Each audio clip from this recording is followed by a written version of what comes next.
How to create second YouTube channel on mobile. Hi everyone, I'm here to assist you today. Without any delay, let's jump right in. First, open Chrome and search youtube.com. Then click on three dots located at top right corner of your screen and make sure there is tick mark in desktop site.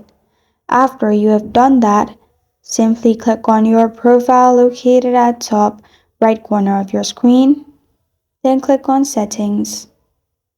After you've clicked on Settings, you will find Create a New Channel option. Click on Create a New Channel. Then you will need to add name and then your handle. After that, you need to simply click on Create Channel.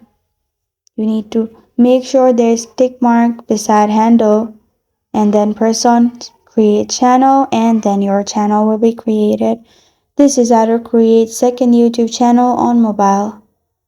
Thank you for joining me today. If this video helps you out, please leave a like and subscribe for more. Got a question or want to suggest a topic, comment below. Thank you for watching.